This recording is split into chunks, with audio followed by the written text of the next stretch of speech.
Next topic है electronic displacement का ही resonance, और बहुत ही इम्पॉर्टेंट टॉपिक है ऑर्गेनिक केमिस्ट्री के हिसाब से, सबसे इम्पॉर्टेंट टॉपिक। बिना इसके कुछ भी नहीं है, अच्छे से आप समझ लीजिए। जितनी आप प्रैक्टिस करोगे लिखने की घर जाके उतना ही अच्छा रहेगा। तो रेजोनेंस में इसको मैं बहुत ही एक सिंपल एग्जांपल से आपको समझा रहा हूँ। पहले तो एक डेफिनेशन बोलता हूँ, रेजोनेंस है क्या। A single Lewis structure, sentence सुनना, a single Lewis structure can not explain all these properties of the molecule. क्या कह रहे हैं हम, a single Lewis structure can not explain all these properties of the molecule but explain most of the properties of the molecule.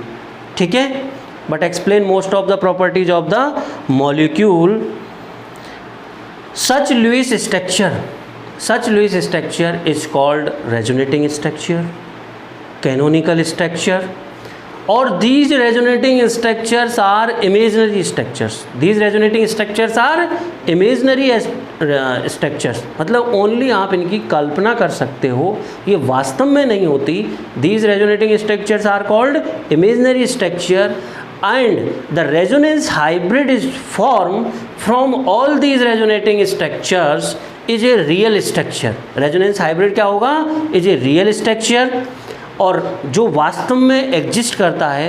और वो resonance hybrid है, वो किससे बनेगा, जो आपने डिफरेंट रेजोनेटिंग स्ट्रक्चर बनाएंगे उनको जब आप कंक्लूड करोगे, उसका सारांश लिखोगे, तो वो क्या होगा, रेजोनेंस हाइब्रिड। और जो रेजोनेंस हाइब्रिड है वो सबसे ज़्यादा प्रॉपर्टीज़ को एक्सप्लेन करेगा उस मॉलिक्यूल की को।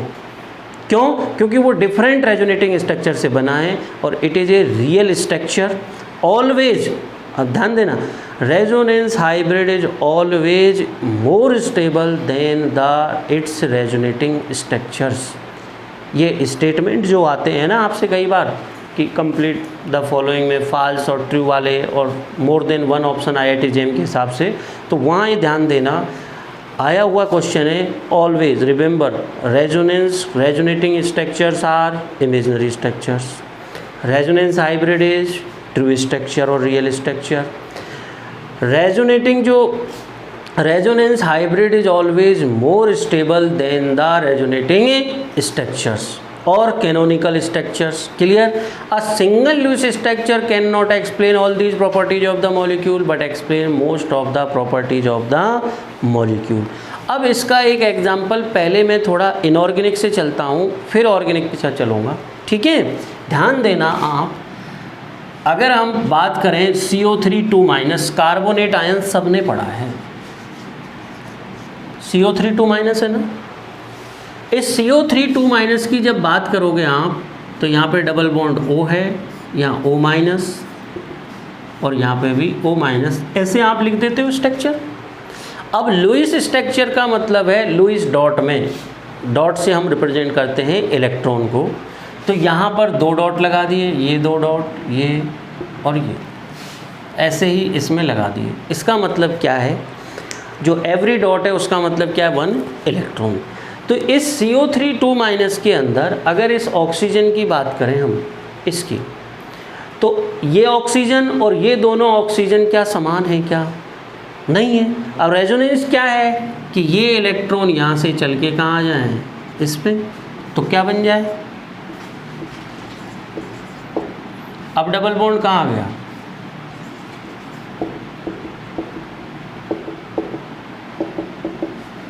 ठीक है। इसी प्रकार से अगर मैं क्या करूं, इस स्ट्रक्चर को ये ले लूं, इसको यहाँ ले आऊं,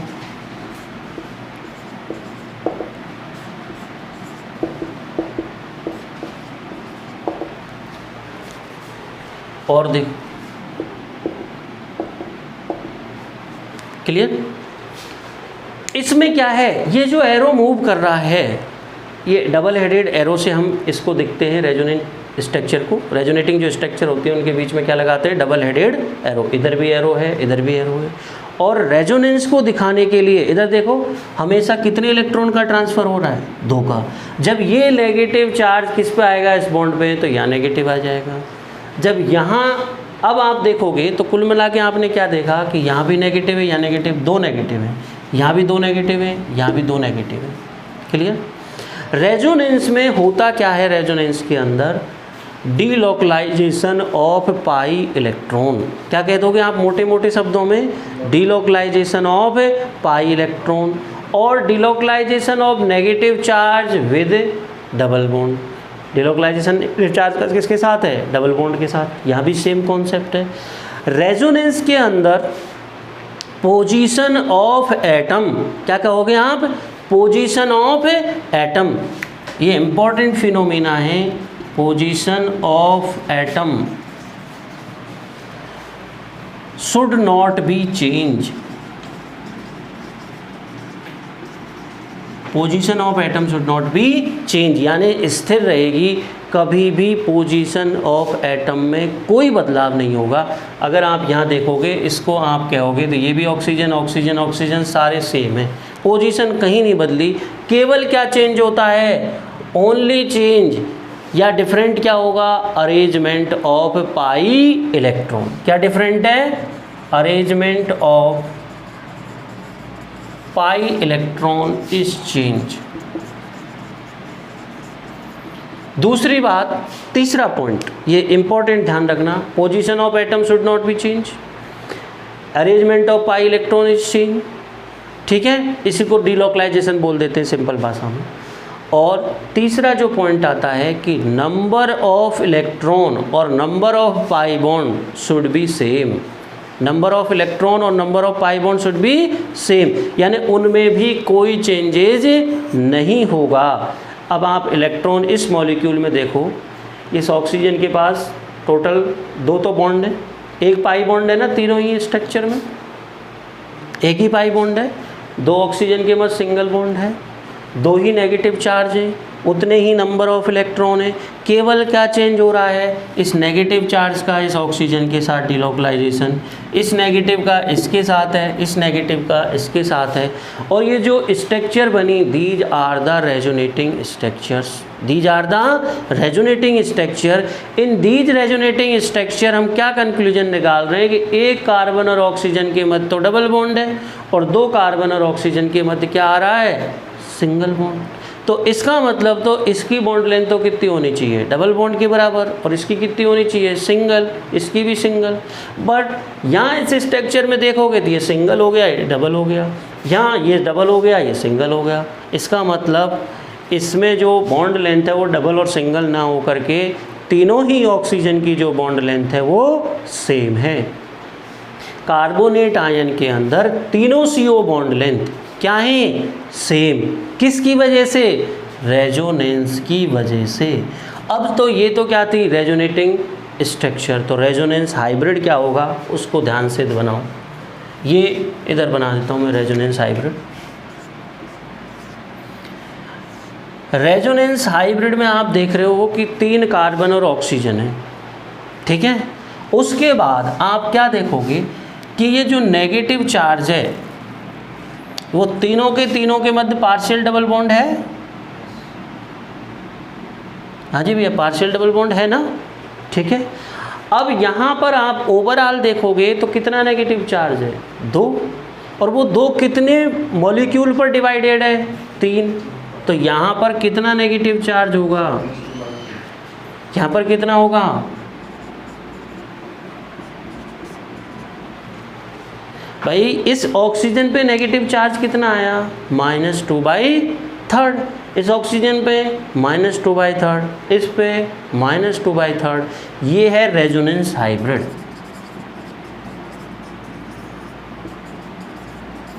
और this resonance hybrid is more stable. क्या है रेजोनेंस हाइब्रिड? Most stable. क्या है? Most stable. क्यों है मोस्ट स्टेबल? बिकॉज इसमें सभी carbon oxygen bond length same है। और ये ही सबसे ज़्यादा प्रॉपर्टीज़, कार्बोनेट आयन की प्रॉपर्टीज़ को सबसे ज़्यादा एक्सप्लेन कौन करेगा? ये। क्यों? क्योंकि यहाँ तो आप एक्सप्लेन ही नहीं कर पा रहे बहुत सारी चीज़ों को, इसलिए यही रियल स्ट्रक्चर होती है, ठीक है। अब कोई पूछ ले आपसे रेजोनेंस एनर्जी क्या होती है, तो resonance energy is the difference between resonance hybrid and most stable resonating structure. क्या शब्द यूज कर रहे हो, क्वेश्चन पूछा है IIT JEM में। रेजोनेंस एनर्जी, अंबिका इधर ध्यान दो, रेजोनेंस एनर्जी क्या है? Resonance energy is the difference in between resonance hybrid and most stable resonating structure. यानी इनमें से तो क्या हो, मोस्ट स्टेबल, और इसके मध्य जो एनर्जी का डिफरेंस है वो क्या कहलाता है? Resonance hybrid. आगे मेरी बात समझ में नहीं आई? क्लियर? अब एक एग्जाम्पल मैंने आपको इनऑर्गेनिक का पढ़ाया, दूसरा एग्जाम्पल मैं आपको ऑर्गेनिक का पढ़ा रहा हूँ।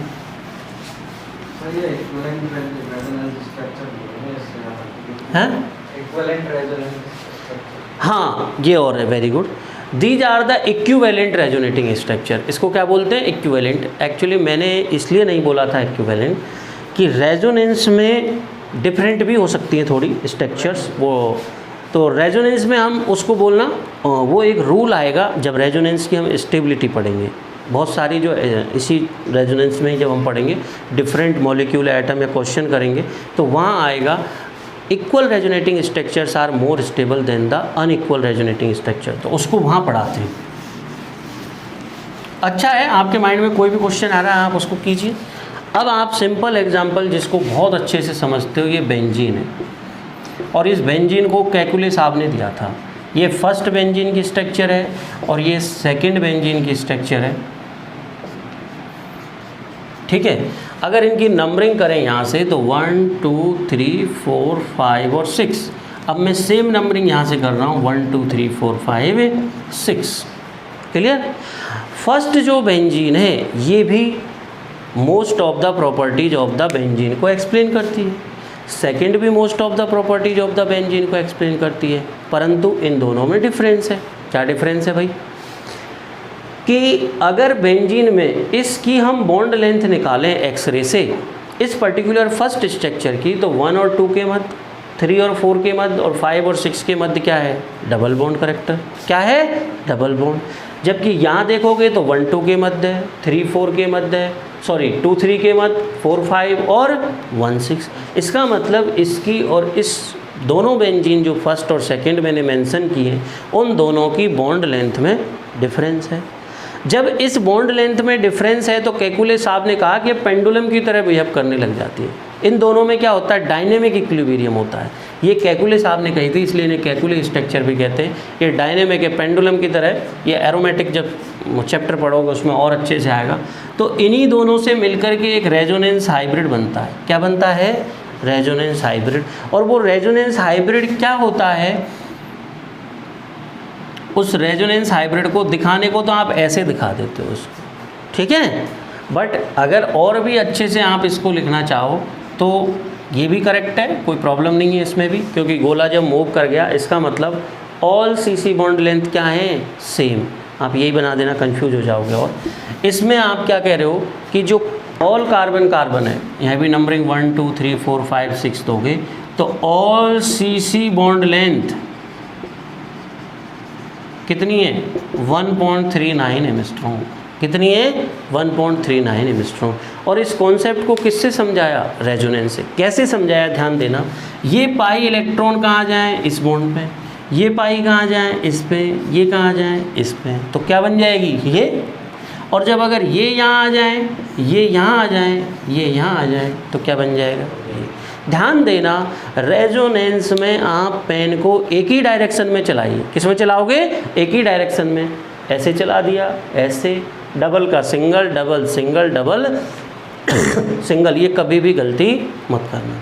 तो ये तो क्या हुई? Resonating structure. Equal resonating structure भी कह सकते हो क्योंकि सारे एटम सेम है। और ये क्या हुआ? आपका रेजोनेंस हाइब्रिड। इसीलिए ध्यान देना, रेजोनेंस एनर्जी जो बेंजीन की कितनी होती है? 36 किलो कैलोरी पर मोल। इस रेजोनेंस की वजह से ये कितना स्टेबल है इन स्ट्रक्चरों से? 36 किलो कैलोरी पर मोल स्टेबल होता है ये बेंजीन। तो ये आपने दोनों रेजोनेंस के एग्जाम्पल पढ़े। और एक एग्जाम्पल आप चाहते हो तो 1,3-ब्यूटाडाइन वेल नोन एग्जाम्पल है।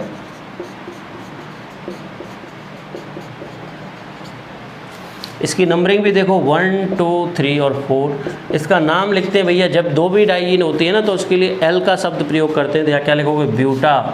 2 और 3 पे डबल बॉन्ड है तो ब्यूटा 2 3 डाइईन। ब्यूटा क्योंकि 2 डबल बॉन्ड है तो ब्यूटा आ जाता है। ब्यूट ने आगे क्या आएगा, ब्यूटा डैश। 2 पे डबल बॉन्ड है 1 3 डाइईन, सॉरी ब्यूटा 1 3 डाइईन। अब इसमें अगर रेजोनेंस आप देखोगे तो क्या देखोगे, ये इलेक्ट्रॉन यहाँ आ रहे हैं तो ये यहाँ आ रहे हैं।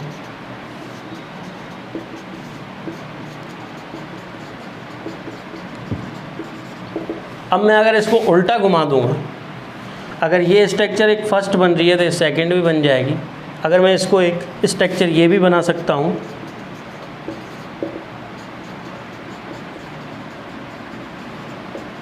बन जाएगी ये थर्ड। हालांकि सेकंड और थर्ड जो स्ट्रक्चर है वो सेम है, सेकंड और थर्ड स्ट्रक्चर सेम है। और एक आप यूँ भी बना सकते हो, इसको प्लस, इसको माइनस, इसको प्लस, इसको माइनस। तो इन स्ट्रक्चर में क्या देख रहे हो आप कि C1 और C2 के मध्य डबल बॉन्ड है, C3 और C4 के मध्य डबल बॉन्ड है, और C2 C3 क्या है, सिंगल बॉन्ड। यहाँ पर आप देखोगे कि C2 C3 क्या आ गया, डबल बॉन्ड। इसको भी नंबरिंग वही रहेगी 1 2 3 4। C2 C3 क्या आ गया, सिंगल बॉन्ड, डबल बॉन्ड, और ये क्या हो गए, सिंगल बॉन्ड। अब इसको कैसे एक्सप्लेन करते हो आप, इसको भी वही रेजोनेंस से एक्सप्लेन करते हैं। और इन स्ट्रक्चर को मिला करके एक रेजोनेंस जो हाइब्रिड बनता है, वो रेजोनेंस हाइब्रिड ये होता है।